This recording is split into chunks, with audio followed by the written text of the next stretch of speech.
Hello everyone, welcome back to our channel education plus. तो भाई कैसे हो आप सभी लोग।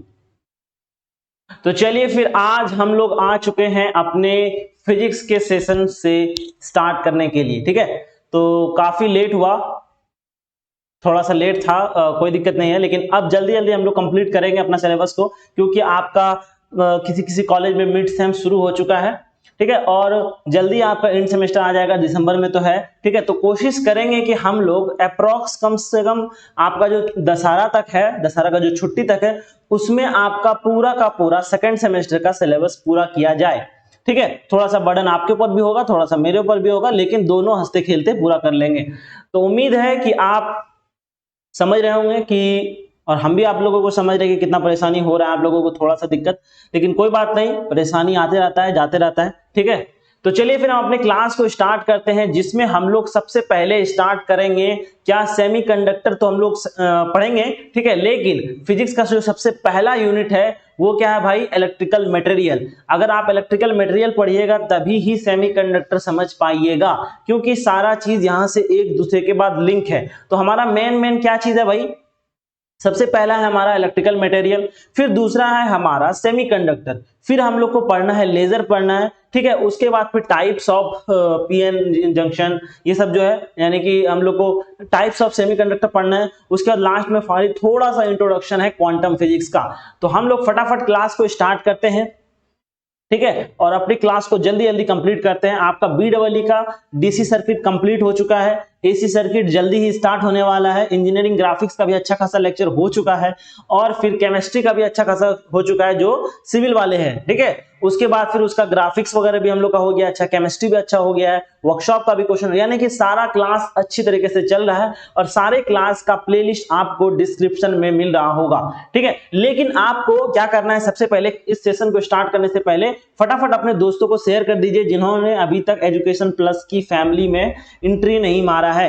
तो आप सभी बच्चों का एजुकेशन प्लस फैमिली में स्वागत है, तो फटाफट ज्वाइन होइए। उसके लिए सिर्फ एक ही काम करना है, सब्सक्राइब करना है। तो चलिए फिर क्लास को स्टार्ट करते हैं बिना किसी देरी का। तो चलिए भाई क्लास को हम लोग स्टार्ट करते हैं। तो सबसे पहले हम लोग पढ़ते हैं कि टाइप्स ऑफ मटेरियल क्या होता है। टाइप्स ऑफ मटेरियल बोले तो क्या मटेरियल, तो हम लोग के पास मेनली कितना तरह का मटेरियल है, हम लोग के पास मेनली, हम लोग अभी तक जानते हैं कि दो तरह का मटेरियल होता है। फर्स्ट है कंडक्टर, दूसरा है इंसुलेटर। लेकिन अब नया सुने तो होंगे, लेकिन अब जो नया जो हम लोग को ब्रीफ में पढ़ना है वो है सेमीकंडक्टर। ठीक है, तो सबसे पहले बात करते हैं कि आखिर कंडक्टर क्या चीज होता है। थोड़ा सा पेन सेट कर लिया जाए ताकि लिखने में कोई भी परेशानी नहीं होनी चाहिए। ठीक है, बिल्कुल सही।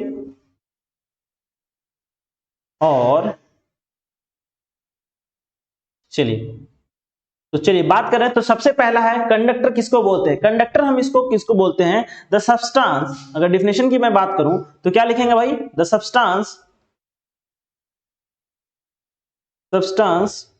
विच अलाउ, क्या करता है, which allow to conduct electricity. ठीक है, यानी कि अगर हम लोग इसको अगर सिंपल भाषा में कहें, यानी कि ये सब तो बचपन से ही जानते ही हैं, लेकिन थोड़ा सा अच्छा लिखने के लिए हम लोग क्या लिख सकते हैं, ऐसा कुछ लिख सकते हैं।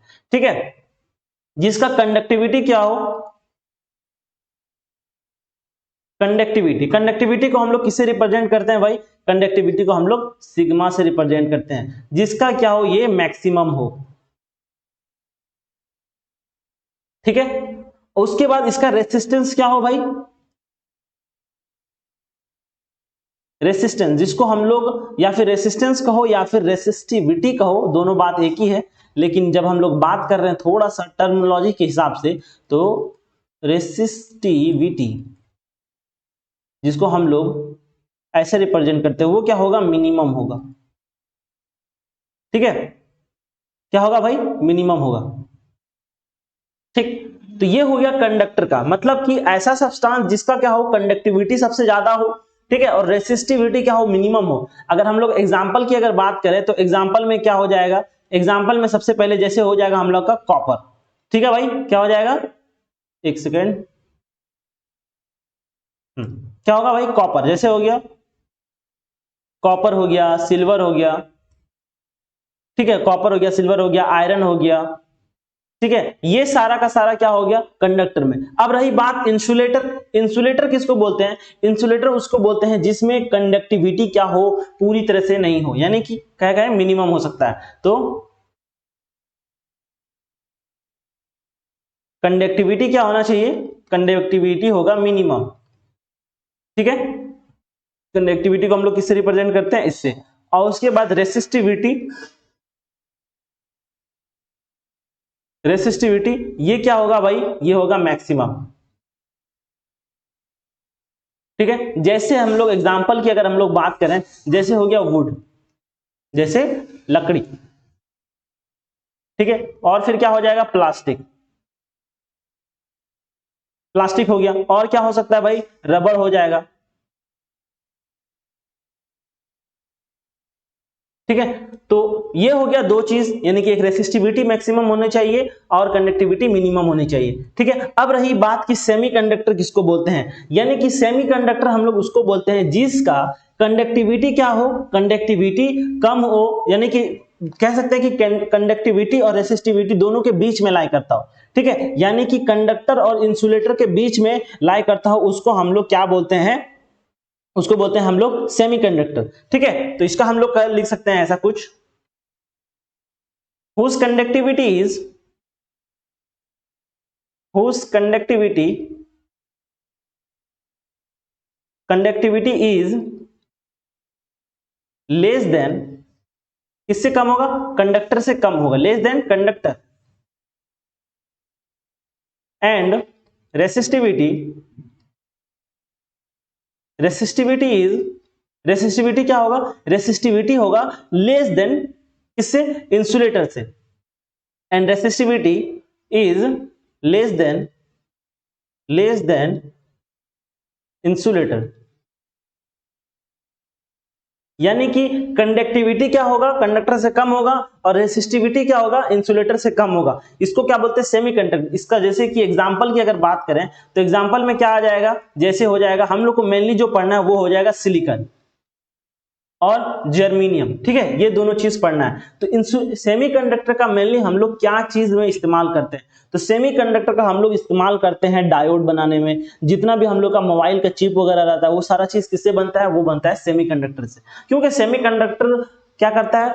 डायरेक्शन ऑफ चार्ज, यानी कि चार्ज किस साइड फ्लो करेगा नहीं करेगा उसको कंट्रोल कर सकता है।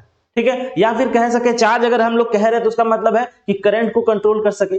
ठीक है, तो ये सारा खूबी किसका है? सेमीकंडक्टर का। ये सारा चीज पहले भी था, ठीक है, लेकिन उसके लिए हम लोग क्या करते थे? वैक्यूम ट्यूब का इस्तेमाल करते थे, उसमें हाई प्रेशर का इस्तेमाल करना पड़ता था। उसके बाद फिर क्या, उसमें हम लोग को वैक्यूम जनरेट करना पड़ता था, यानी काफी लोचा था उसमें। उसके बाद हम लोग को डिजायर मिलता था कि हम लोग करंट को कंट्रोल कर पा रहे हैं कि करंट इस साइड जाएगा कि इस साइड जाएगा। लेकिन जब हम लोग को सेमीकंडक्टर मिल गया, जैसे कि सिलिकॉन और जर्मेनियम, ये क्या नेचुरल सेमीकंडक्टर है, तो इन्होंने क्या किया? कोई भी ज्यादा लोड नहीं लगाया, बस हम लोग को बस क्या कि करंट लगाया, हम लोग को पता चल गया कि इससे, यानी कि हम लोग जो पुराना जो वैक्यूम का इस्तेमाल करते थे उन सबसे बच गए। तो इसीलिए जैसे ही सेमीकंडक्टर का इंट्रोडक्शन हुआ तो तभी से ही जितना भी हम लोग का चिप मॉडल वगैरह जो है, यानी कि टेक्नोलॉजी का जमाना और अच्छे से मूव किया। तो हम लोग जब सेमीकंडक्टर स्टार्ट करेंगे अच्छे से तब इसके बारे में और अच्छे से पढ़ेंगे, लेकिन सेमीकंडक्टर को पढ़ने से पहले हम लोग को इलेक्ट्रिकल मटेरियल का पूरी तरह से नॉलेज होना चाहिए। ठीक है, तो अब आते हैं हम लोग नेक्स्ट है हमारा एटम एंड इट्स स्ट्रक्चर।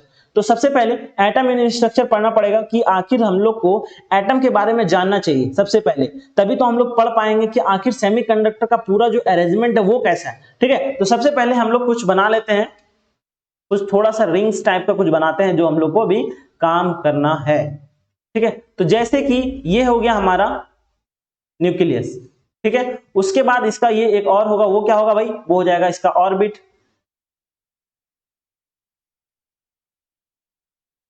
ठीक है, एक और ऑर्बिट बनाते हैं।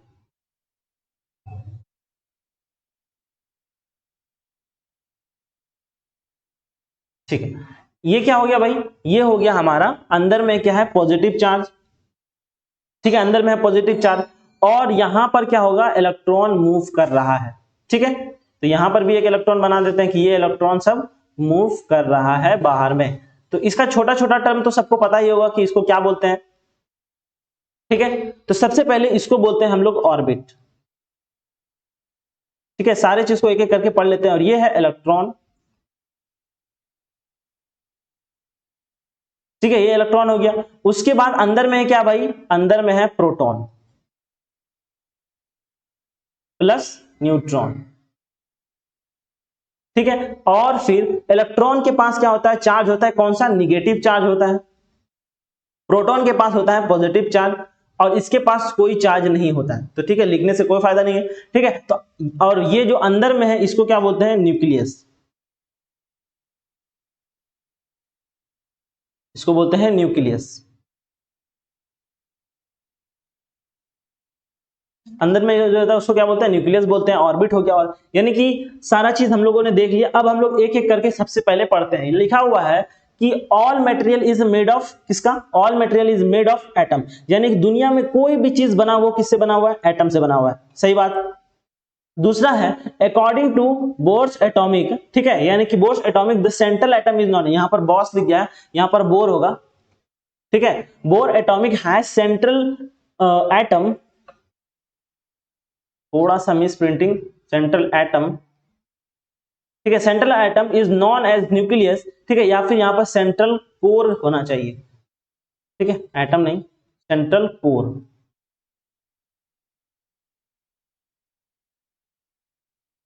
सेंट्रल कोर को क्या बोलते हैं, in known as nucleus where all the mass of atom is concentrated, जहां पर पूरे एटम का मास क्या रहता है, कंसंट्रेटेड रहता है। The mass of electron is negligible compare to proton, ये तो सबसे जानते हैं, ठीक है। In normal atom number of electron and number of proton are same, कोई बात, यानी कि जितना नंबर ऑफ इलेक्ट्रॉन होगा उतना ही नंबर ऑफ प्रोटॉन होगा, ये भी तो जानते ही है, ठीक है। बस एक बार रिकॉल, एटम आर इलेक्ट्रिकली क्या होता है, न्यूट्रल, यानी कि पूरा जो एटम है, अगर हम कहें कि ये क्या है, एक एटम है भाई, ये क्या है, एटम है, तो इसके पर नेट चार्ज कितना है भाई, नेट चार्ज है 0, ठीक है, यानी कि अगर कोई एटम है तो वो क्या होगा, इलेक्ट्रिकली न्यूट्रल होगा, ठीक।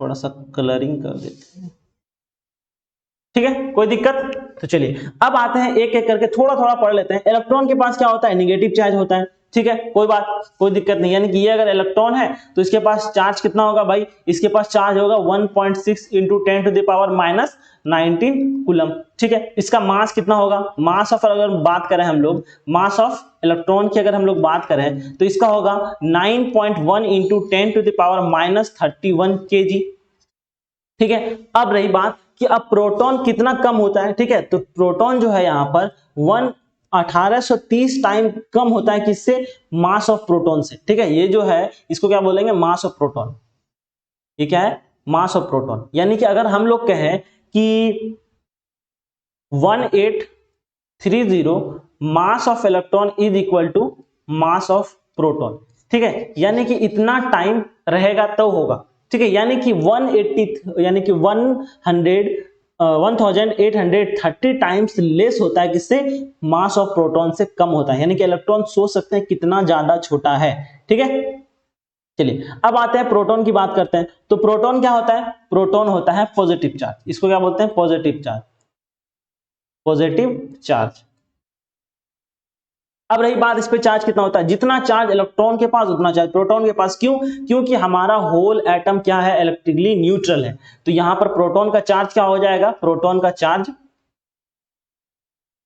का भी चार्ज होगा 1.6 into 10 to the power minus 19 coulomb, लेकिन ये कैसा होगा, ये होगा पॉजिटिव चार्ज, और पिछले वाला जो था वो होगा निगेटिव चार्ज, ताकि पूरा ओवरऑल हमारा जो एटम है वो क्या हो सके, न्यूट्रल हो सके। अब रही मास, मास की बात अगर करें तो मास ऑफ प्रोटॉन क्या हो जाएगा भाई, मास ऑफ प्रोटॉन हो जाएगा 1.67 into 10 to the power minus 27 kg, ठीक है। और प्रोटॉन का मास और न्यूट्रॉन का मास से ही दोनों मिलकर, जैसे कि अगर हम लोग क्या कर सकते हैं कि अगर ये हमारा एक एटम है, ठीक है, ये अगर हमारा एटम है तो इसमें कुछ पार्ट क्या है, एटम कौन सा है, प्रोटॉन है, और दूसरा साइड क्या है, न्यूट्रॉन है, और इन्हीं दोनों से मिलकर बनता है मास ऑफ एटम।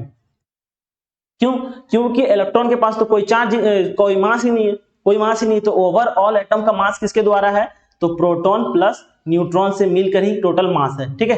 तो इन सब एक्स्ट्रा चीज को मिटा देते हैं।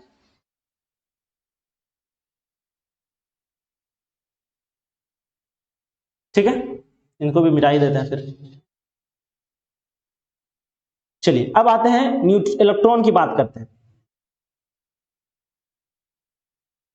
प्रोटॉन हो गया, अब यहां पर है न्यूट्रॉन।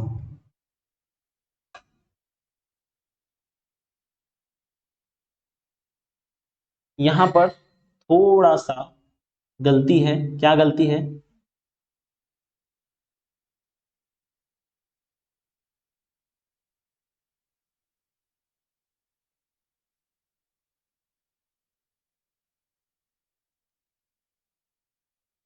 ठीक है, और ये क्या है? ये इलेक्ट्रॉन नहीं बल्कि ये एक न्यूट्रॉन है।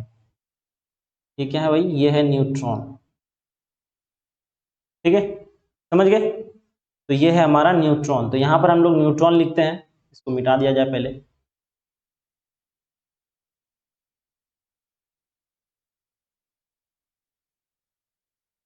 ठीक है, न्यूट्रॉन है। अब न्यूट्रॉन का चार्ज क्या होता है? No charge. ठीक है, कोई चार्ज, क्योंकि न्यूट्रॉन के पास तो कोई चार्ज होता नहीं है। और मास ऑफ न्यूट्रॉन की अगर बात करें तो मास ऑफ न्यूट्रॉन होता है 1.975 इंटू 10⁻⁻27 kg। जितना मास प्रोटॉन का होता है उतना ही मास न्यूट्रॉन का भी होता है। ठीक है, तो चलिए अब आते हैं नेक्स्ट। ठीक है,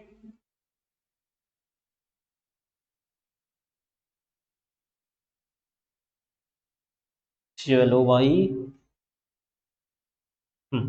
तो अब क्या है? वैलेंस या फिर फ्री इलेक्ट्रॉन। फ्री इलेक्ट्रॉन क्या होता है और वैलेंस इलेक्ट्रॉन क्या होता है? यानी कि हमारा जो आउटर मोस्ट शेल है, आउटर मोस्ट शेल है, वहां पर जो इलेक्ट्रॉन है, ठीक है, वहां पर जो इलेक्ट्रॉन मौजूद है उसी को क्या बोलते हैं? Valence electron. ठीक है, यानी कि इलेक्ट्रॉन प्रेजेंट कहां पर? Electron present in the outer most orbit, यानी कि सबसे बाहरी ऑर्बिट में जो भी इलेक्ट्रॉन प्रेजेंट है उसी को क्या बोलेंगे? Valence electron. ठीक है, और यही रिस्पॉन्सिबल होता है किसके लिए? For the responsible of conductivity. यही इलेक्ट्रॉन मूव करता है इधर उधर इधर उधर, जिसकी वजह से क्या होता है? सारा हमको इलेक्ट्रिसिटी का कंडक्शन हमको पता चलता है। ठीक है, अब लिखा हुआ है conductor has more free electron as atom size is large. क्यों? क्योंकि जितना भी कंडक्टर है, मेरे पास जितना भी कंडक्टर है, सारे कंडक्टर क्या क्या है? साइज क्या है? ज्यादा है। यानी कि अगर हम लोग कहें कि फॉर अ कंडक्टर, कंडक्टर, ठीक है, साइज क्या है? साइज है ज्यादा। साइज ज्यादा है, साइज जैसे ही ज्यादा है तो क्या होगा? इलेक्ट्रॉन, यानी कि पॉजिटिव चार्ज का जो पावर है वो तो कुछ ही हद तक है, ऐसा नहीं कि लास्ट वाले तक को पकड़ के रखा हुआ।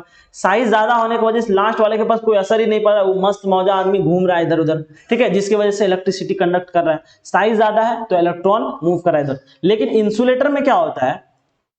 इंसुलेटर में क्या होता है? Has a less electron. Electron भी लेस है और साइज भी क्या है? कम है। ठीक है, यानी कि इलेक्ट्रॉन के पास क्या है? साइज भी कम है और इलेक्ट्रॉन भी कम है। तो जैसे ही साइज अगर कम है, ठीक है, ये अगर ऑर्बिट है, प्लस यहाँ है, यहां पर इलेक्ट्रॉन घूम रहा है, इसको अच्छी तरीके से ये पकड़ के रखा हुआ है। ठीक है, पकड़ के रखा हुआ है तो कहां भागेगा? कहीं नहीं भागेगा। जब भागेगा नहीं तो कंडक्शन कैसे होगा? यानी कि कोई भी इलेक्ट्रिसिटी का फ्लो नहीं होगा। और इसमें क्या था? यहां तक इसका पावर जा ही नहीं रहा, यहां तक गया बस, उसके बाद हल्का हल्का लग रहा है तो वो मस्त घूम रहा है। ठीक है, तो ये था वैलेंस इलेक्ट्रॉन। ठीक है, तो अब आते हैं हम लोग नेक्स्ट, वो क्या है? Free electron theory. ठीक है, जो हम लोग को एग्जाम में पूछा जाता है, पूरा का पूरा फ्री इलेक्ट्रॉन थ्योरी लिखने के लिए आता है। वो कितने मार्क्स में आता है? 7 मार्क्स में आता है लिखने के लिए। ठीक है, तो याद रखेंगे सब चीज को कि एग्जाम में आ सकता है। तो पूरा का पूरा हम जो अभी बताएंगे वो आपको पढ़ना है। ठीक है, तो आखिर फ्री इलेक्ट्रॉन थ्योरी क्या चीज था और इन्होंने क्या बताया आखिर? ठीक है, तो थोड़ा सा एक कलर,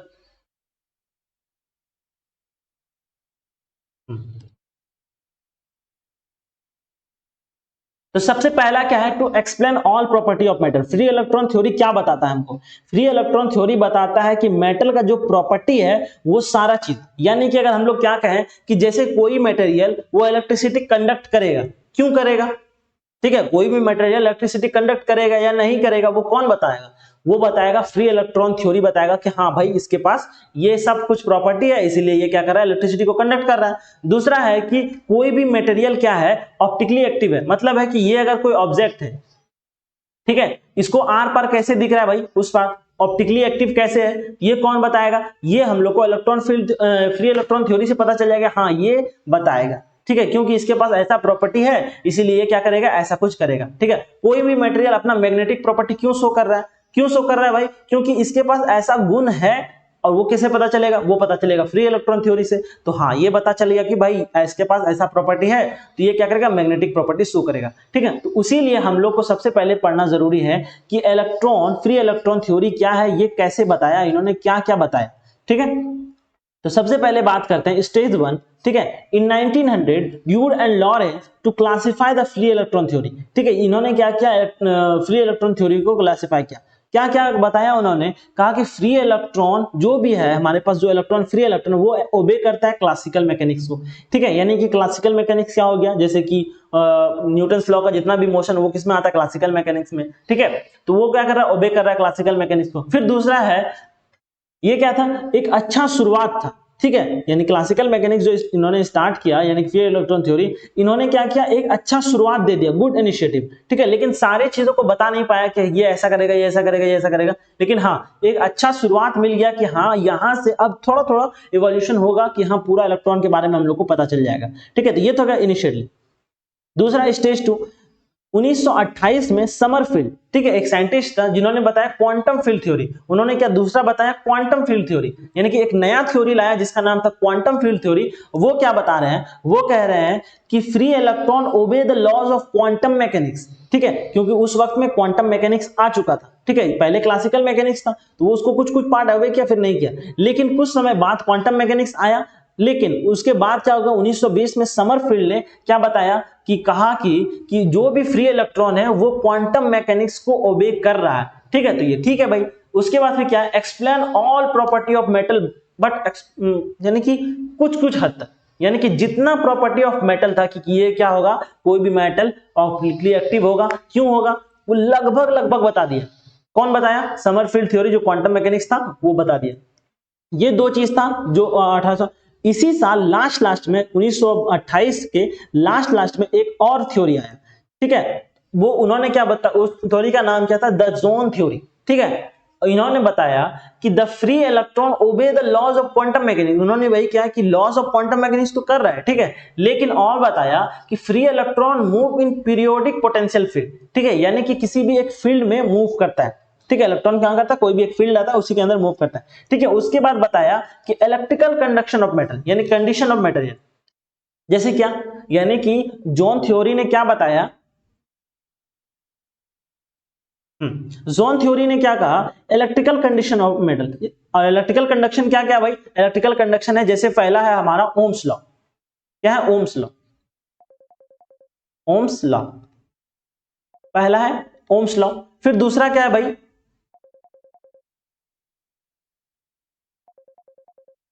ठीक है, दूसरा क्या है, जैसे कि कौन सा मेटल का कंडीशन है वो क्या था, दूसरा हो गया भाई specific heat, specific heat, specific heat. फिर तीसरा है उसका optical, optical property, optical property. फिर चौथा है मैग्नेटिक प्रॉपर्टी, मैग्नेटिक प्रॉपर्टी,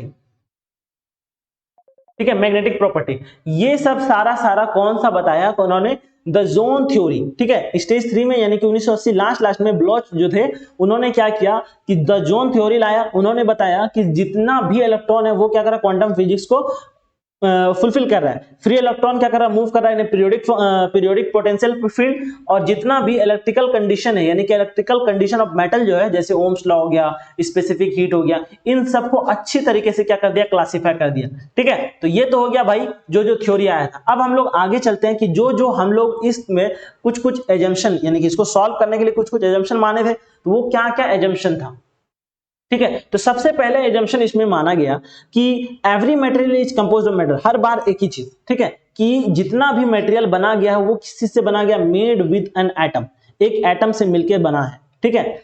उसके बाद फिर कह रहा है when there is no potential arise, ठीक है, जब कोई भी पोटेंशियल नहीं मिल रहा है, जैसे कि मान लें यहां पर कुछ इलेक्ट्रॉन है, ठीक है, इलेक्ट्रॉन है, कोई इधर मूव कर रहा है, कोई इधर मूव कर रहा है, क्योंकि वैलेंस बैंड का इलेक्ट्रॉन है, ठीक है, यानी कि फ्री इलेक्ट्रॉन है, ये ऐसे कहीं मूव कर रहा है, ठीक है। इसके दोनों तरफ क्या कर रहा है, पोटेंशियल है, ठीक है, लेकिन अभी इलेक्ट्रिक फील्ड क्या है, जीरो है, ठीक है। तो ये ऐसे ही रेंडमली मूव कर रहा है कहीं भी, ठीक है, ऐसे zigzag मोशन में मूव कर रहा है, ठीक है। When there is no potential across the end of the metal the free electron move randomly in any, ठीक है, यानी कि कहीं भी कोई भी डायरेक्शन में मूव कर रहा है, ठीक है। सिंस कह रहा है, since free electron moving randomly is just like a gas molecule, जैसे गैस मॉलिक्यूल किसी भी कंटेनर में गैस रहता है, वो कैसा करता है, रैंडमली मूव करता है, कभी इधर कभी उधर कभी उधर, कभी बाउंड्री से टकरा रहता है उधर। तो एकदम वैसा ही सेम टू सेम माना गया कि हम लोग जो इलेक्ट्रॉन जो मान रहे हैं वो क्या है, एक गैस का एटम है, ठीक है, उसको गैस का एटम की तरह मान लिया। तो अब जैसे ही हम लोगों ने गैस के एटम की तरह हम लोगों ने इलेक्ट्रॉन को मान लिया, तो जो जो चीज गैस के लिए अप्लाई है वो सारा चीज किसके लिए अप्लाई हो जाएगा, इलेक्ट्रॉन के अप्लाई हो जाएगा।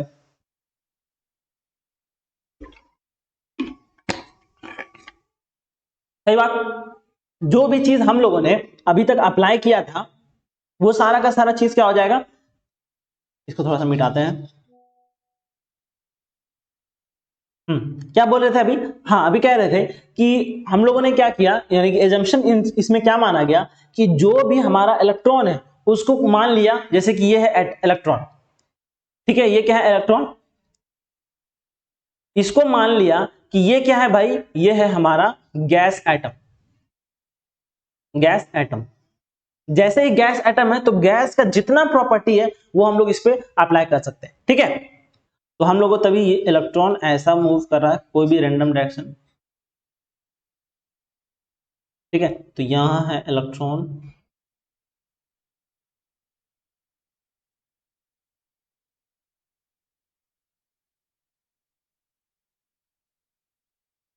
ठीक है, तो कोई भी किसी भी डायरेक्शन में आराम से मूव कर रहा है। चलिए अब आते हैं नेक्स्ट, और क्या एजम्पशन माने, ड्यूड एंड लॉरेंज एज्यूम दैट कि there is a free gas, ठीक है, free gases perform a random motion when potential apply zero, यानी कि वही बात कि जो भी चीज हम लोग अभी तक सारा मोशन क्या कर रहा है, एक किसी भी डायरेक्शन में रैंडम मोशन हो रहा है इलेक्ट्रॉन का, लेकिन जैसे हम लोग उसमें पोटेंशियल लगाएंगे वो क्या करेगा, सब एक डायरेक्शन में मूव कर जाएगा, ठीक है।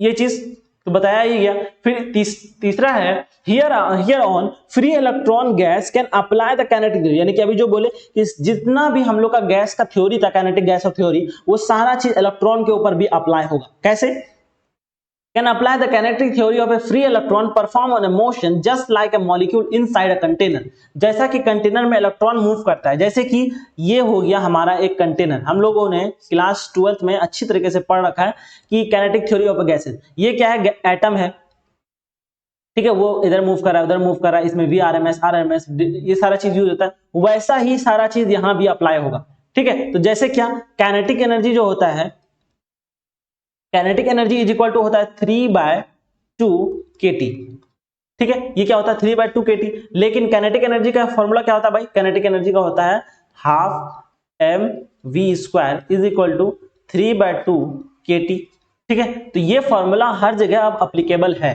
क्यों, एक सेकेंड,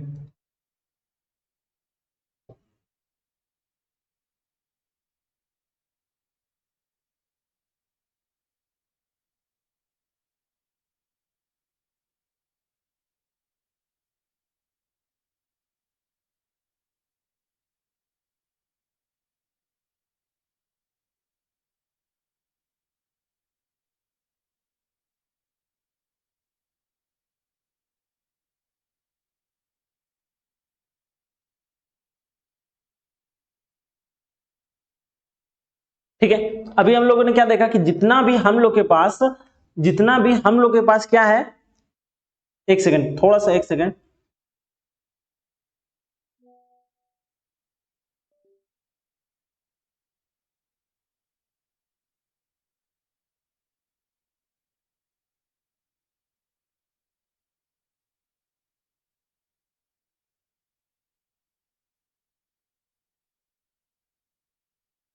हाँ तो कहाँ बात कर रहे थे, हाँ हम ये बात कर रहे थे कि जितना भी हम लोगों ने क्या कर लिया, गैस के हमारा जो इलेक्ट्रॉन है उसको गैस एटम मान लिए, तो जितना हमारा जो थ्योरी है गैस के लिए वो सारा चीज अप्लीकेबल हो जाएगा इलेक्ट्रॉन के लिए, ठीक है। अब रही बात नेक्स्ट है बात कि दिस क्या है, this several electron collision which is, हाँ क्या है, कह रहा है कि जो भी हम लोग का इलेक्ट्रॉन है, इलेक्ट्रॉन कैसे कर रहा है, मूव कर रहा है, रेंडमली मोशन कर रहा है। तो रेंडमली मोशन कर रहा है तो हो सकता है कि इलेक्ट्रॉन कोलाइड भी कर रहा हो, ठीक है, आपस में टकरा भी रहा हो। तो जैसे भी इलेक्ट्रॉन आपस में टकरा रहा है तो यहां पर क्या हो रहा है, इलास्टिक कोलिजन। कौन सा कोलिजन हो रहा है भाई, यहां पर हो रहा है इलास्टिक कोलिजन। और इलास्टिक कोलिजन में क्या होता है, कोई भी एनर्जी लॉस नहीं होता है। तो जैसे अगर हम लोग क्या करते हैं, दो अगर एटम ले लेते हैं, जैसे ये एक एटम है और ये भी क्या है, एक एटम है, ठीक है, दोनों एटम है, ठीक, और ये मूव कर रहा है भाई, ये मूव कर रहा है 5 मीटर पर सेकेंड से, 5 मीटर पर सेकेंड से मूव कर रहा है, और ये मूव कर रहा है 2 मीटर पर सेकेंड से, ठीक है, और ये है m और ये है m2। जैसे हुआ तो आफ्टर कोलिजन क्या होगा भाई, आफ्टर कोलिजन यहां पर दिखाते हैं कि दोनों बॉल आपस में आके यहां पर टकरा गया।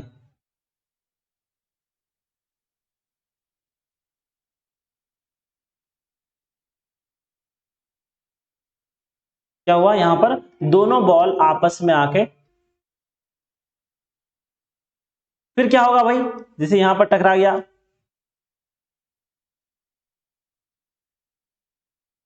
कोई दिक्कत।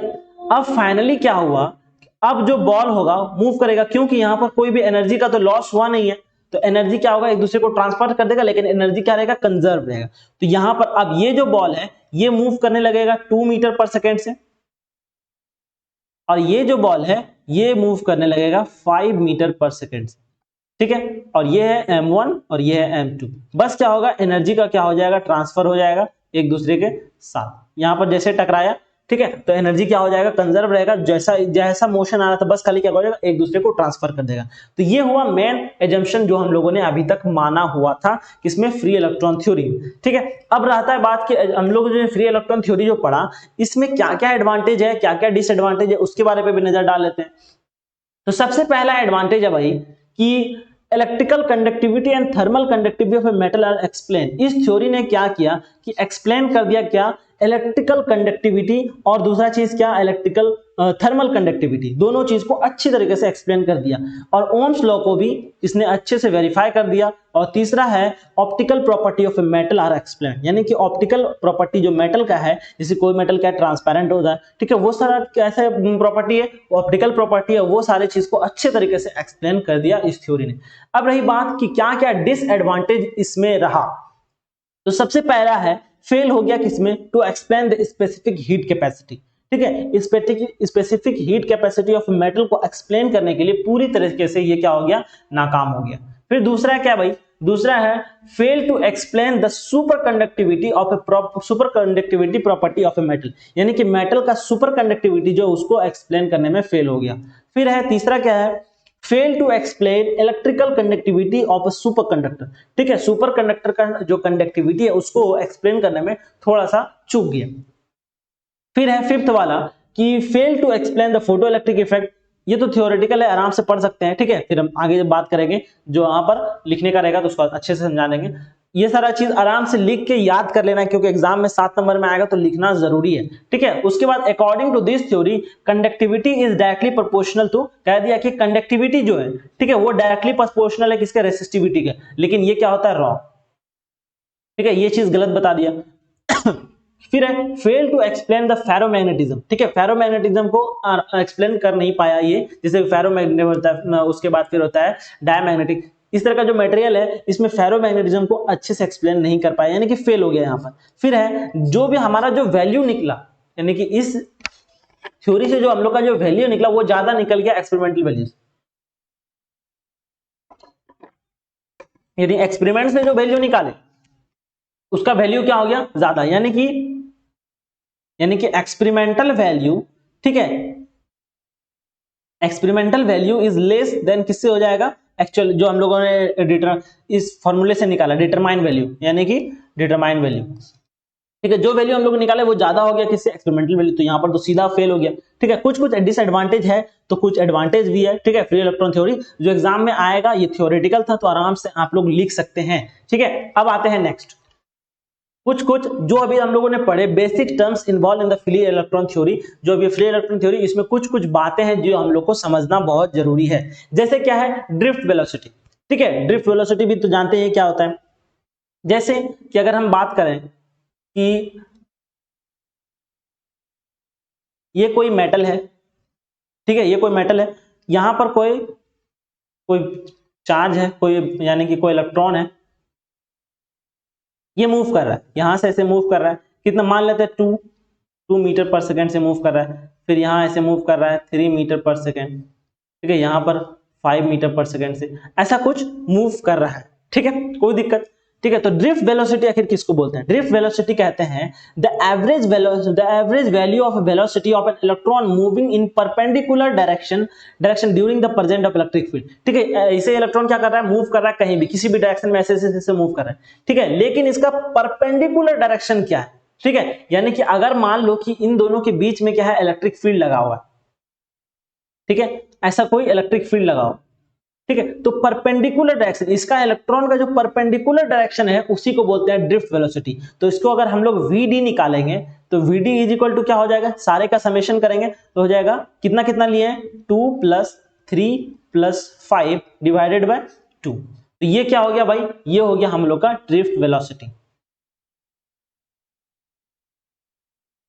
ठीक है, ये हो गया हम लोग का ड्रिफ्ट वेलोसिटी। तो बस उम्मीद करते हैं कि ड्रिफ्ट वेलोसिटी समझ गए होंगे। अब आते हैं नेक्स्ट क्या है, mean free path. Mean free path किसको कहते हैं, ठीक है, तो मीन फ्री पाथ हम लोग कहते हैं the average distance travel by electron, जो इलेक्ट्रॉन एवरेज, जैसे कि अभी पीछे हमको क्या देखे, एवरेज देखे हम लोग, इलेक्ट्रॉन का एवरेज मोशन, वो क्या था, perpendicular to the electric field. The average distance travel by electron, जो इलेक्ट्रॉन एवरेज डिस्टेंस ट्रेवल कर रहा है बिटवीन 2 सक्सेसिव कोलिजन, यानी कि अगर मान लें ये एक इलेक्ट्रॉन है और ये एक इलेक्ट्रॉन है, दोनों इन दोनों के बीच में 2 सक्सेसिव कोलिजन के बीच में जितना डिस्टेंस ट्रेवल किया उसी को कहते हैं मीन फ्री पाथ, ठीक है, यानी कि 2 सक्सेसिव कोलिजन के बावजूद उन्होंने कितना ट्रेवल किया, कितना टाइम लगा, उसी को क्या बोलते हैं, मीन फ्री पाथ, यानी कि average distance travel by the electron between 2 successive collision है, ये कॉलिजन है, ठीक है, इसको मिटा देते हैं, 2 सक्सेसिव, यहां पर लिख देते हैं कॉलिजन, 2 सक्सेसिव कॉलिजन, कहां पर, ठीक है, 2 successive collision in metal during the presence of electric field, ठीक है, तो ये हो गया मीन फ्री पाथ, ठीक है। अब मीन फ्री पाथ का अगर एक्सप्रेशन की अगर हम लोग बात करें तो एक्सप्रेशन होता है कुछ ऐसा, डेल्टा इज इक्वल टू, यानी कि lambda is equal to v tau, ये क्या चीज है, टॉ। अब बोलेगा टॉ क्या चीज होता है, टॉ होता है रिलैक्सेशन टाइम, तो उसके बारे में भी अभी हम लोग बात करेंगे जस्ट आगे, ठीक है, कि आखिर रिलैक्सेशन टाइम क्या होता है, ठीक है। तो रिलैक्सेशन टाइम का डेफिनेशन हम लोग लिखते हैं, रिलैक्सेशन टाइम मेनली होता है ये टाइम टेकन बिटवीन 2, यानी कि 2 सक्सेसिव, और पीछे देखे ना कि 2 सक्सेसिव कोलिजन, यानी एक कोलिजन हुआ उसके बाद फिर जो कोलिजन हुआ, यानी कि ये जो इलेक्ट्रॉन है टकराया, फिर उसके बाद अगले वाले से टकराया, तो उसके बीच का जो होगा डिस्टेंस उसको क्या बोलेंगे, सक्सेसिव कोलिजन। तो हम लोग यहां पर डेफिनेशन क्या लिख सकते हैं, द टाइम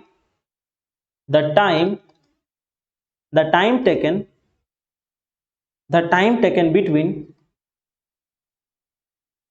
between 2 क्या सक्सेसिव कोलिजन, ठीक है, बिटवीन 2 सक्सेसिव कोलिजन, ठीक है, ठीक है, बिटवीन 2 सक्सेसिव कोलिजन, इसको क्या बोलते हैं, इसको बोलते हैं रिलैक्सेशन टाइम, ठीक है। अब रही बात कि एवरेज रिलैक्सेशन टाइम किसको बोलते हैं, ठीक है, तो एवरेज रिलैक्सेशन टाइम कहते हैं किसको, द एवरेज, यानी कि इसी का क्या ले लेना है, एवरेज ले लेना है, तो the average time taken between इसमें 2 successive collision, 2 successive collision, 2 successive collision कैसा, कुछ ऐसा, जैसे कि ये क्या है, इलेक्ट्रॉन है, ठीक है, फिर यहां पर इलेक्ट्रॉन है, फिर यहां पर इलेक्ट्रॉन है, फिर यहां पर इलेक्ट्रॉन है, तो मान लें कि ये क्या कर रहा है, ऐसे गया, फिर ऐसे गया, फिर ऐसे गया, यानी कि सक्सेसिव कोलिजन हो रहा है, यहां पर लगा उसको 2 सेकंड, ठीक है, यानी कि पॉजिटिव रिलैक्सेशन टाइम, ठीक है, उसके बाद फिर यहां पर लग गया 1 सेकंड, ठीक है, यहां पर लग गया फिर इसको 3 सेकंड, तो इसका एवरेज रिलैक्सेशन टाइम क्या हो जाएगा? एवरेज रिलैक्सेशन टाइम हो जाएगा 2 + 1 + 3 डिवाइडेड बाय 2। तो यही हो जाएगा इसका टी एवरेज। ठीक है, ये क्या हो जाएगा इसका टी एवरेज। चलिए, उम्मीद करते हैं कि अब यहां तक समझ गए होंगे जो अभी तक थ्योरेटिकल पार्ट था। ठीक है, अब यहां से क्या स्टार्ट होगा? अब यहां से एक्सप्रेशन वाला पार्ट स्टार्ट होने जा रहा है। ठीक है, तो जैसे क्या है मोबिलिटी। ठीक है, सबसे पहला टर्म आता है कि मोबिलिटी क्या होता है। ठीक है, यानी कि रिलेशन किसके बीच में? मोबिलिटी और एवरेज वेलोसिटी के बीच में हम लोग को क्या निकालना है? रिलेशन निकालना है। ठीक है, एवरेज वेलोसिटी और मोबिलिटी किसको कहते हैं उसको। तो सबसे पहले हम लोग इसका क्या करते हैं? एक्सप्रेशन ड्राइव करते हैं, फिर मोबिलिटी का हम लोग को वहां पर डेफिनेशन मिल जाएगा, फिर हम लोग उसके बारे में बात करेंगे। तो सबसे पहले क्या बात करेंगे कि सबसे पहले हम लोग के पास क्या है? एक तो सबसे पहले हम लोग यहां पर एक कंडक्टर लेते हैं। ये क्या भाई? ये है हम लोग का एक कंडक्टर। ठीक है, इस कंडक्टर को हम लोग इलेक्ट्रिक फील्ड से जोड़ देते हैं। इलेक्ट्रिक फील्ड बोले तो किसी भी बैटरी से इसको कनेक्ट कर दिया गया। ठीक है, तो इसमें जितना भी इलेक्ट्रॉन है वो तो मूव करेगा। इसमें इलेक्ट्रॉन है, अभी फिलहाल किधर मूव करेगा वो तो नहीं पता। ठीक है, लेकिन ये है पॉजिटिव टर्मिनल और ये है नेगेटिव टर्मिनल। इलेक्ट्रिक फील्ड कहां से अप्लाई होता है? पॉजिटिव टू नेगेटिव, ये तो पता है। ठीक है, इलेक्ट्रिक फील्ड इधर अप्लाई हो रहा है तो इलेक्ट्रॉन है ये है इलेक्ट्रॉन। इलेक्ट्रिक फील्ड इधर अप्लाई हो रहा है तो इस पे फोर्स किधर लगेगा भाई? फोर्स इज इक्वल टू क्या होता है? फोर्स इज इक्वल टू होता है QE। और किस डायरेक्शन में? उसके जस्ट अपोजिट डायरेक्शन में फोर्स लगता है। तो फोर्स इसके ऊपर किधर लगेगा? फोर्स लगेगा इधर, यानी कि सारा इलेक्ट्रॉन मूव करना शुरू कर देगा इस डायरेक्शन में। ठीक है, तो यहां पर इलेक्ट्रॉन आ रहा है इधर।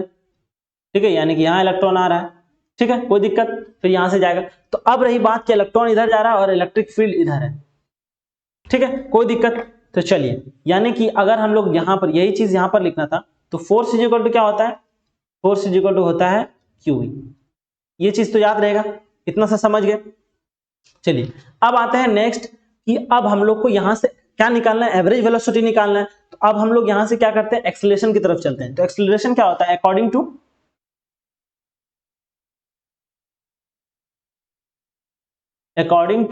किसका? According to Newton's law. Newton's law, Newton's law से हम क्या जानते हैं? फोर्स इज इक्वल टू होता है भाई, फोर्स इज इक्वल टू होता है मास इनटू एक्सेलरेशन। अगर एक्सेलरेशन की अगर हम लोग बात करते हैं तो एक्सेलरेशन इज इक्वल टू हो जाएगा फोर्स बाय मास। ठीक है, और अभी हम लोगों ने क्या देखा यहां पर? अगर हम लोग इलेक्ट्रॉन की बात करेंगे तो उसके ऊपर फोर्स कितना लग रहा है? फोर्स लग रहा है इतना। फोर्स लग रहा है कितना? एक्सेलरेशन इज इक्वल टू कितना हो गया भाई? एक्सेलरेशन हो गया इतना।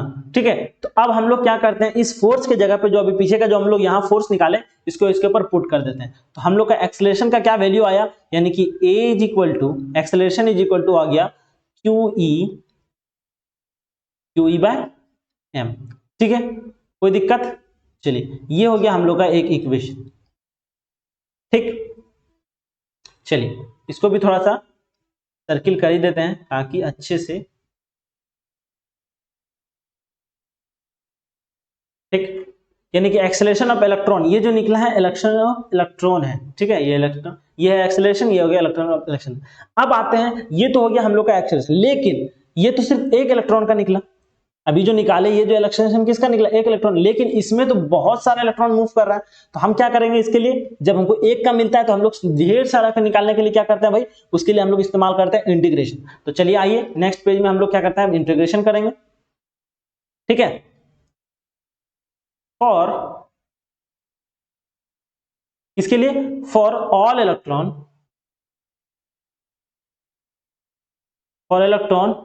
इन अ कंडक्टर क्या करना पड़ेगा? वी शुड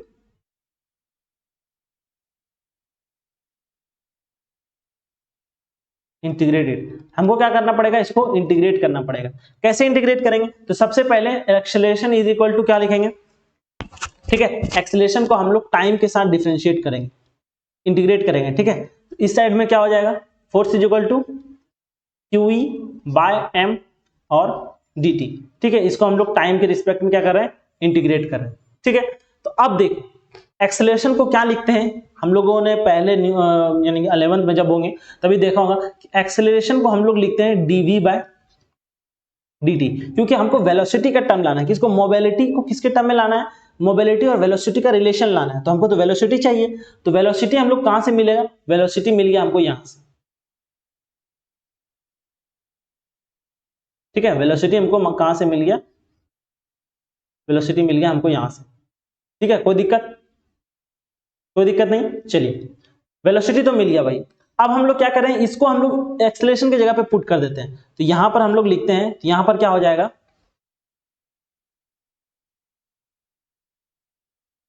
ठीक है। अब हम लोग क्या करेंगे, थोड़ा सा एक सेकंड, हाँ,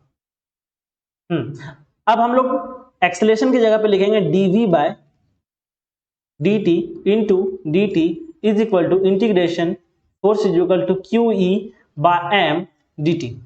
ये t और ये t कट गया, बचा क्या? Integration dv is equal to integration Q E by M D T, ठीक है। अब देखो, यहां पर q क्या है? चार्ज, ये कांस्टेंट है। E क्या है? इलेक्ट्रिक फील्ड, वो भी एक कांस्टेंट है। मास क्या है? ये भी एक कांस्टेंट है। मतलब हम लोग ये कह सकते हैं कि इन सारे चीज को हम लोग इंटीग्रेशन के बाहर ला सकते हैं। तो ऐसा करते हैं, इसको हम लोग इंटीग्रेशन से बाहर लेते आते हैं, ठीक है। तो अब रहा इंटीग्रेशन कहां पहुंच गया? इंटीग्रेशन पहुंच गया हम लोग का अंदर। देखिए, इसको पूरी तरह से मिटा ही देते हैं, ठीक है। तो क्या बचा अंदर? अंदर बच गया हम लोग का Q E by M integration D T, ठीक है। अब सिर्फ यानी कि dx का इंटीग्रेशन क्या होता है? x, तो यहां पर हम लोग को क्या मिला? v। v is equal to क्या हो जाएगा? और टाइम का इंटीग्रेशन करेंगे तो सिर्फ आ जाएगा t, यानी कि Q E by M into T plus C, ठीक है। और c कहां से आया ये तो बताने की जरूरत है नहीं, क्योंकि जब भी इंटीग्रेशन सॉल्व करते हैं तो एक कांस्टेंट साथ में आता है, ठीक है। अब हम लोग को पता करना है कि वो जो c निकला उसका आखिर एक्चुअल में कुछ वैल्यू है कि है भी कि नहीं वैल्यू, ठीक है। तो हम लोग को यहीं पर सॉल्व करना पड़ेगा। तो इसको ऐसा करते हैं, छोटा कर देते हैं,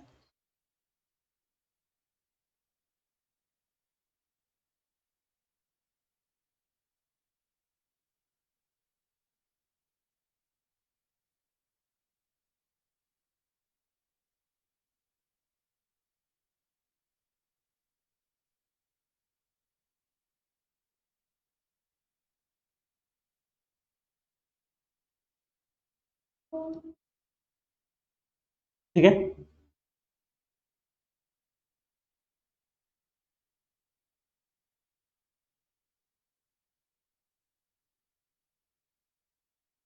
चलिए, ये तो हो गया भाई।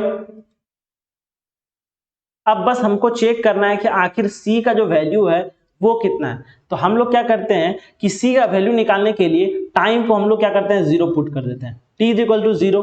जैसे ही t जीरो होगा, अगर t यहां पर जीरो होगा तो ये पूरा का पार्ट जीरो, ठीक है। जैसे ही टाइम जीरो होगा तो वोल्टेज भी क्या हो जाएगा? v भी हो जाएगा जीरो, क्योंकि हम लोग को टाइम जो है इस समय पे, जैसे देखो, v is equal to Q E by M into T plus C, ठीक है। तो जैसे हम लोग टाइम क्या किए?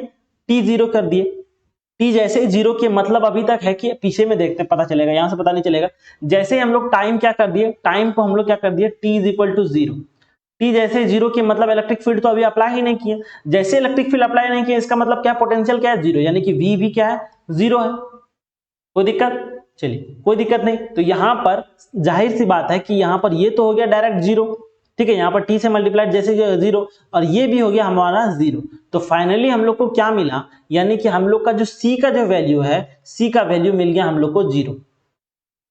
सी का वैल्यू क्या हो गया भाई? सी का वैल्यू मिल गया जीरो। तो हम लोग यहां से डायरेक्ट लिख सकते हैं कि हमारा जो फॉर्मूला मिला वो क्या मिल गया? वो मिल गया हम लोग को ये ऐसा कुछ, ऐसा कुछ, v इज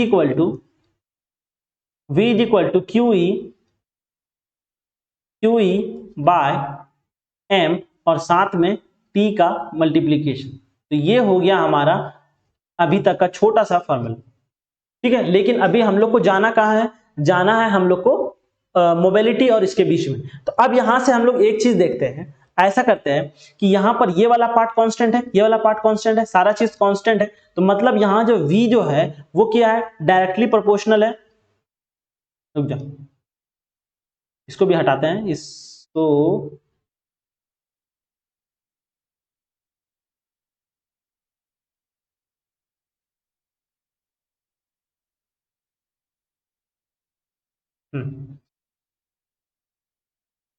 ये मिल गया हम लोग को यहाँ, ठीक है, ताकि आगे जगह भी तो बचाना है, ठीक है। तो v इज इक्वल टू क्या हो गया भाई, v हो गया हम लोग का, v इज इक्वल टू हो गया QE by m into T.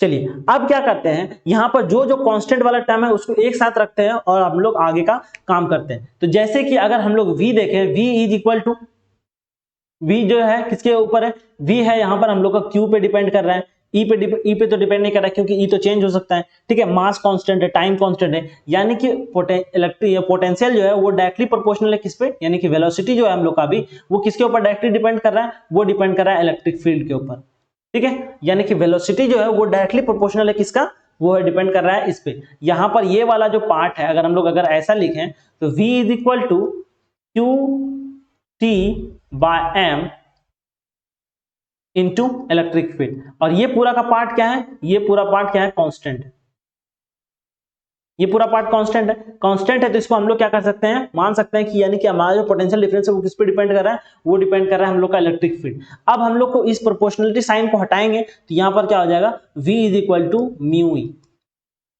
ठीक है। यही तो हम लोग को रिलेशन निकालना था, ठीक है। आखिर में हम लोग को जो रिलेशन निकालना था वो कौन सा रिलेशन था, यही रिलेशन था, हम लोग को वेलोसिटी और मोबिलिटी के बीच में रिलेशन निकालना था। तो अगर हम लोग यहाँ पर मोबिलिटी का अगर बात करें कि मोबिलिटी कितना निकला, तो मोबिलिटी क्या हो जाएगा भाई, मोबिलिटी इज इक्वल टू हो जाएगा v बाय ई, ये हो गया हम लोग का डिजायर्ड प्रोडक्ट। अब यहां से हम लोग डेफिनेशन लिख सकते हैं या फिर कह सकते हैं, क्या कह सकते हैं भाई,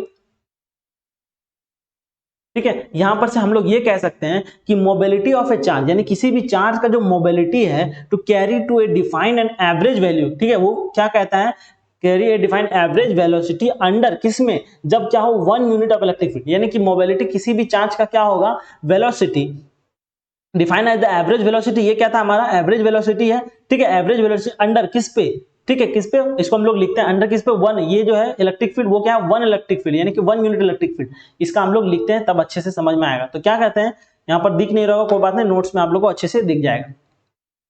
तो यहाँ पर है मोबिलिटी,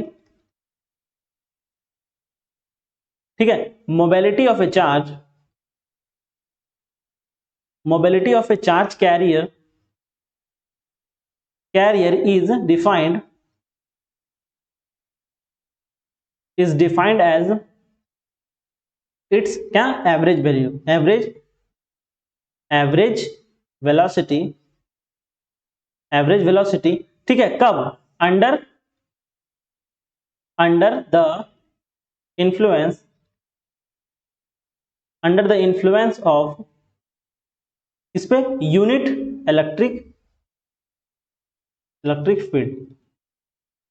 फील्ड स्ट्रेंथ, ठीक है।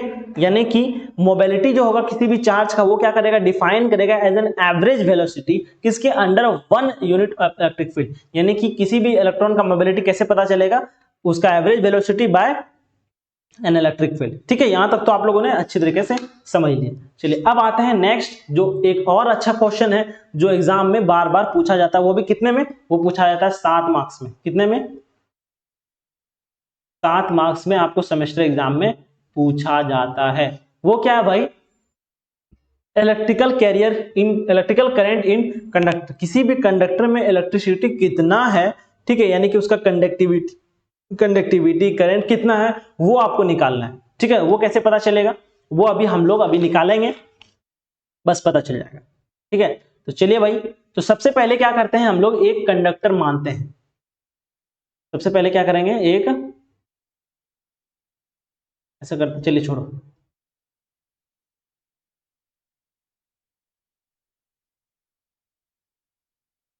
ये है भाई हमारा क्या, एक कंडक्टर,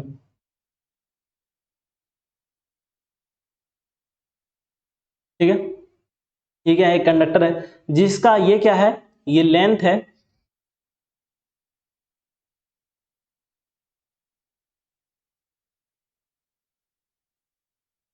लेंथ कितना है भाई, लेंथ है हमारा L, ठीक है। उसके बाद फिर ये जो है क्या है, इसका क्रॉस सेक्शनल एरिया है, क्रॉस सेक्शनल एरिया कितना है,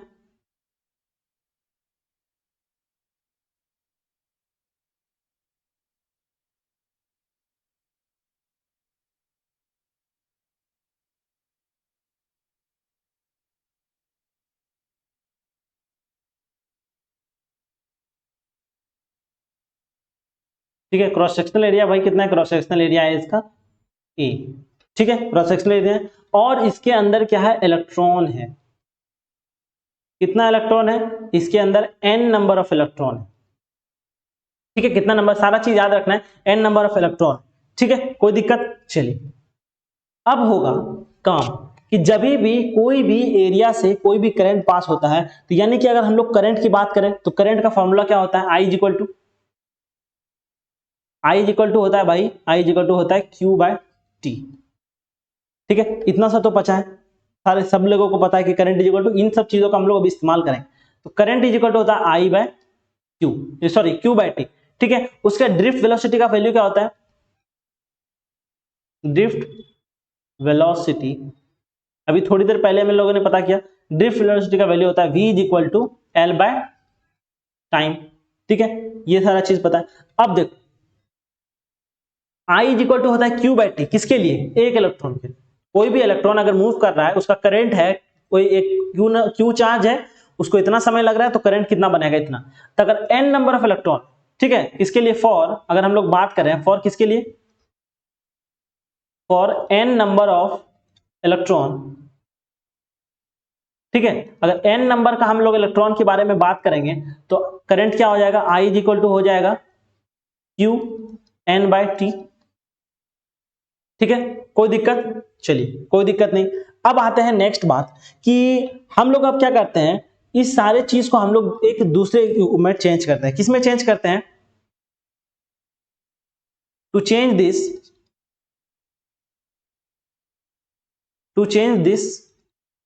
ठीक है, टू चेंज दिस इक्वेशन, ठीक है, किसमें, इन टर्म ऑफ किसमें, वेलोसिटी। अभी इस इक्वेशन को जो लिखे, इसको वेलोसिटी के टर्म में लिखना है, तो मतलब है कि यहां पर v आने के लिए क्या करना पड़ेगा, यहां तो t है, एक l लाना पड़ेगा, मतलब है कि हम लोग को मल्टीप्लाई करना पड़ेगा, मल्टीप्लाई बाय l इन किसमें, न्यूमरेटर और डिनोमिनेटर, ठीक है, न्यूमरेटर और डिनोमिनेटर में क्या करना पड़ेगा, इसको मल्टीप्लाई करना पड़ेगा। तो ऐसा करते हैं, इसको हम लोग छोटा कर लेते हैं थोड़ा सा, ठीक है, और इसको हम लोग यहां पर रख लेते हैं।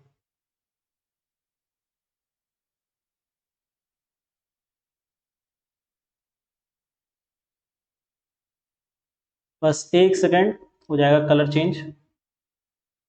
तो हम लोग इस पूरे इक्वेशन को तो चेंज करने के लिए हम लोग क्या करेंगे, इसको हम लोग ऊपर से मल्टीप्लाई कर देंगे, किस पे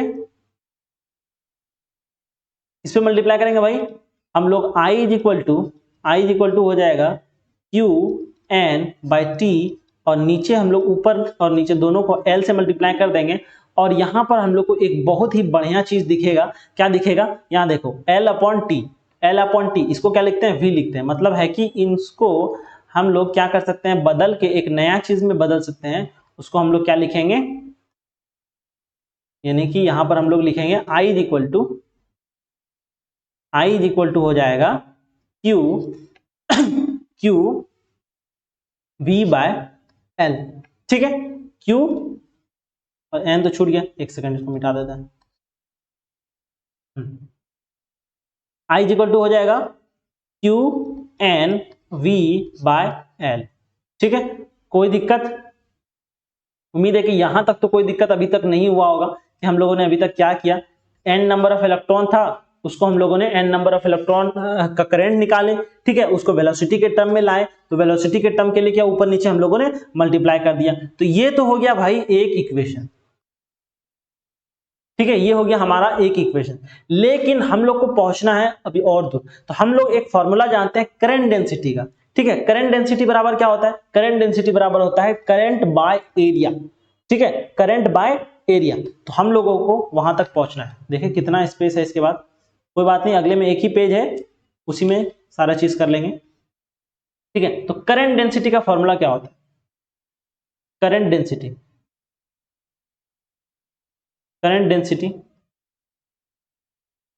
ठीक है, जिसको हम लोग J से रिप्रेजेंट करते हैं, ठीक है। तो J इज इक्वल टू क्या होता है भाई, J इज इक्वल टू होता है I/A, कितना करंट किस एरिया से पार कर रहा है, क्रॉस सेक्शनल एरिया से पार कर रहा है, उसी को क्या बोलते हैं, करंट डेंसिटी। ठीक है, तो अगर हम लोग क्या करें, पहले वाला जो था क्वेश्चन, उसमें हम लोग अगर जे को हमको बनाना है यानी कि करंट डेंसिटी के फॉर्म में लाना है, तो उसके लिए हम लोग क्या करेंगे भाई, उसके लिए हम लोग क्या करेंगे, एक काम, इसी इक्वेशन को हम लोग क्या करेंगे, पहले वाले इक्वेशन में हम लोग पुट कर देंगे। कैसे पुट करेंगे, यहां देखो, पहला वाला इक्वेशन क्या था भाई, पहला वाला इक्वेशन था, यहां पर हम लोग लिखते हैं, फिर हम लोग चेंज करेंगे। I इज इक्वल टू क्या था, I इज इक्वल टू होता था Q N V by L. ठीक है, हमको इसको कितने में बदलना है, करंट डेंसिटी में बदलना है। तो करंट डेंसिटी के लिए क्या होना चाहिए, यहां तो एल है, इसको हम लोग क्या करें, एरिया से मल्टीप्लाई करेंगे। ठीक है, उसके बाद ऊपर में लेंथ होना चाहिए। ठीक है, उसके बाद क्यू एन एल। ठीक है, तो चलो एक सेकेंड, थोड़ा सा बस एक सेकेंड।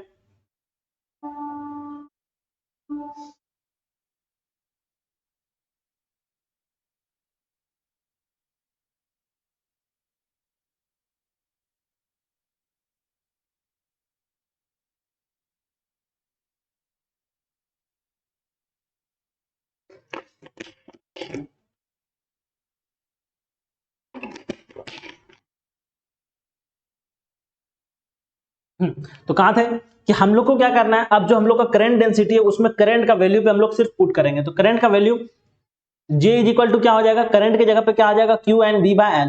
तो Q, ठीक है, एन वी बाय एल, और इनटू में ये क्या हो जाएगा, 1 अपॉन नीचे एरिया। ठीक है, तो ये हम लोग वहां से अभी यहां तक आ गए। ठीक है, अब आता है क्या चीज, हम लोग कंसंट्रेशन जानते हैं। ठीक है, जिसको हम लोग बोलते हैं एन। ठीक है, तो क्या चीज जानते हैं हम लोग, यहां पर लिखेंगे, बस थोड़ा सा लिखेंगे यहां पर, वी नो, क्या जानते हैं, we know concentration, we know concentration of electron,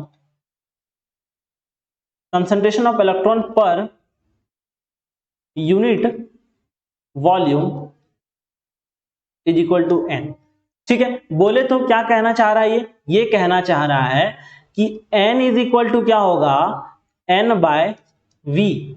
बोले तो n by area into length.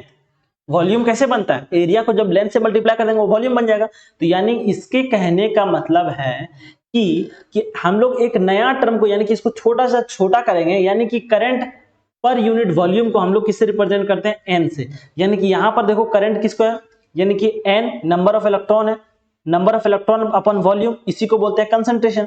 तो एन अपन वी को हम लोग क्या बोलते हैं, एन, छोटी एन। तो यहां पर एन है, ठीक है, और नीचे एल है और नीचे ए है, यानी कि ये वाला पूरा टर्म किसमें, यानी कि वॉल्यूम इज इक्वल टू क्या होता है, वॉल्यूम इज इक्वल टू होता है एरिया, एरिया इंटू लेंथ। ठीक है, यहां है एरिया और यहां है लेंथ, यानी नीचे वाला तो वॉल्यूम बन गया और ऊपर में है नंबर ऑफ इलेक्ट्रॉन। तो यानी कि इन बड़े से टर्म को के बदले हम सिर्फ एक चीज लिख सकते हैं, नंबर ऑफ इलेक्ट्रॉन डेंसिटी। ठीक है, यानी कि हम लोग यहां पर छोटी एन का इस्तेमाल करेंगे। तो इसको हम लोग मिटाते हैं और इस वाले पार्ट को छोटा कर देते हैं।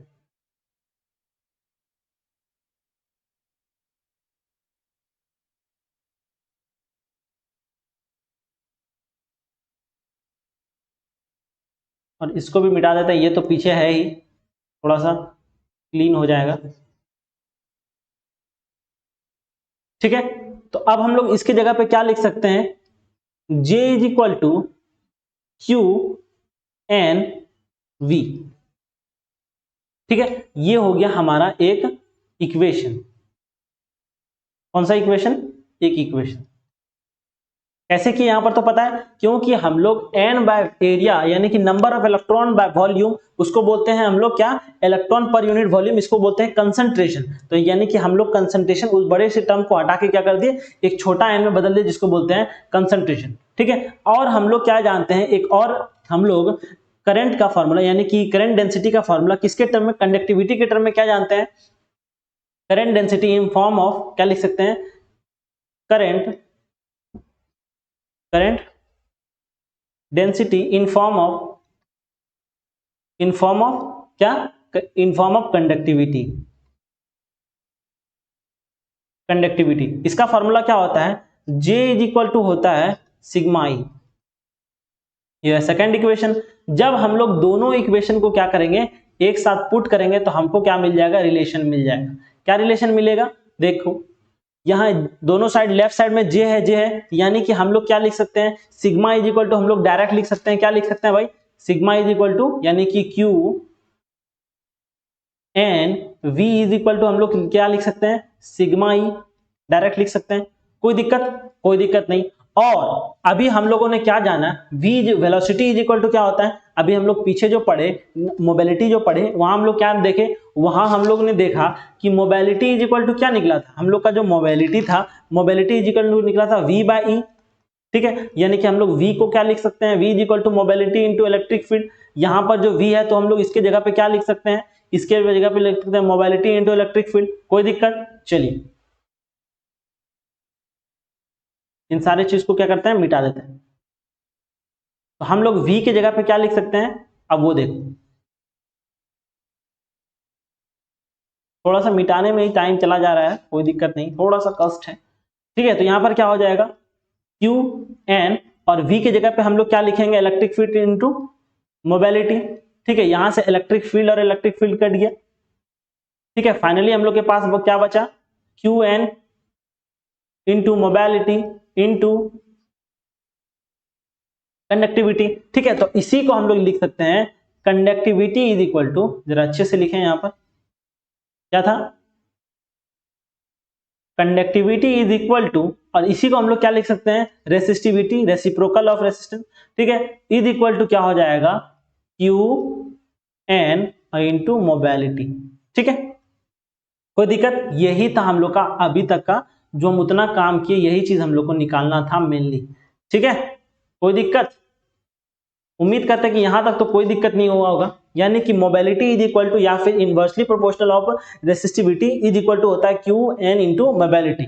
ठीक है, तो यहां पर क्या क्या चीज है वो भी लिख देते हैं हम। तो यहां पर ये है कंडक्टिविटी,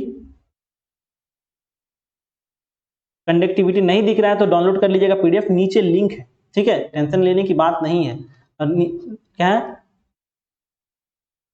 रेसिस्टिविटी, क्यू जो है यहां पर क्या है, चार्ज है, एन जो है यहां पर क्या है, कंसंट्रेशन है ऑफ इलेक्ट्रॉन। ठीक है, और म्यू जो है यहां पर लिखे भाई, यहां पर लिख देते हैं, म्यू जो है वो क्या है, मोबिलिटी। ठीक है, तो चलिए यहां पर हमारा क्लास हो गया कंप्लीट। ठीक है, तो उम्मीद करते हैं कि आप लोग को अच्छी तरीके से समझ में आ गया होगा। ठीक है, ये तो था इलेक्ट्रॉनिक मटेरियल्स का पहला लेक्चर। ठीक है, फिजिक्स का क्लास कंटिन्यू रहेगा, और उम्मीद है कि अभी सितंबर चल रहा है, अक्टूबर, 20 अक्टूबर तक आपका पूरा सिलेबस कंप्लीट हो जाएगा।